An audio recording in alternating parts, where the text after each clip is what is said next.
আসসালামু আলাইকুম এভরিওয়ান। আবারও চলে আসলাম আমার নিউ ডেইলি ব্লগ নিয়ে।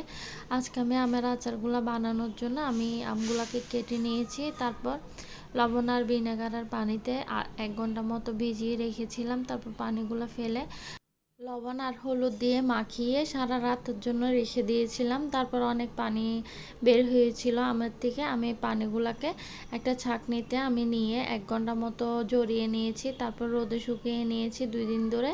আর এখানে আমি পাঁচফোড়ন, তারপর সাদা সরিষা, মিষ্টি জিরা, তারপর 2টো এলাচ, দারচিনি, তেজপাতা সব কিছু একসাথে ভালোভাবে নিয়ে আমি এটাকে ভালোভাবে মিক্স করে তারপর আমি এটাকে টেলে নিচ্ছি।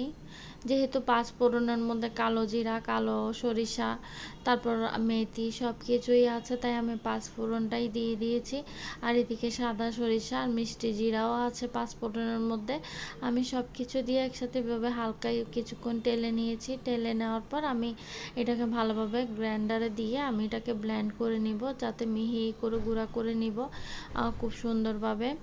এই তো আমি এখন দিয়ে দিচ্ছি, এগুলো টেলে নিয়েছি আমি প্রায় কিছুক্ষণ।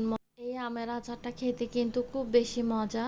যেটা আমি ছোটোবেলায় খেতাম, আমার মা বানাইতো আর আমি খেতাম। এখন নিজে বানিয়ে নিচ্ছি, যেহেতু বড় হয়েছি, মেয়ে থেকে মা হয়েছি।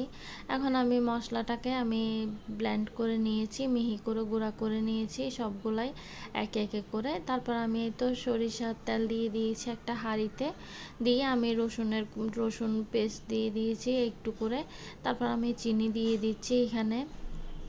তারপর এখানে আমি যে পাউডারটা মিহি করে গুঁড়া করে নিয়েছি ওইটা দিয়ে দিব প্রায় পরিমাণ মতো। সব কিছুই পরিমাণ মতো নিতে হবে। তারপর দিয়ে আমি ভালোভাবে এটাকে মিক্স করে নিব। মিক্স করার পর আমার কালারটা এমন আসবে। তারপরে পরে যখন আমি আমগুলা দিব তখন অনেকটা সুন্দর হবে কালারটা দেখতে, খুব লোভনীয় হবে। আমি যতটুকুই খেতে পছন্দ করি আমি মশলাটা ততটুকুই দিয়ে নিচ্ছি। আর এই আচারটাতে মশলা একটু হালকা বেশি হলেও সমস্যা নাই, খুব ভালো লাগবে খেতে। এই তো আমি এখন আমগুলাকে দিয়ে দিয়েছি, দেখতে খুবই সুন্দর লাগতেছে মোটামুটি। আমি যখন এটাকে বসিয়ে রাখবো মিডিয়াম লো হিটে আমটা বসিয়ে রাখতে হবে, যাতে খুব সুন্দরভাবে হয় আর চিনিটা ভিতরে ভালোভাবে ঢুকবে আমের।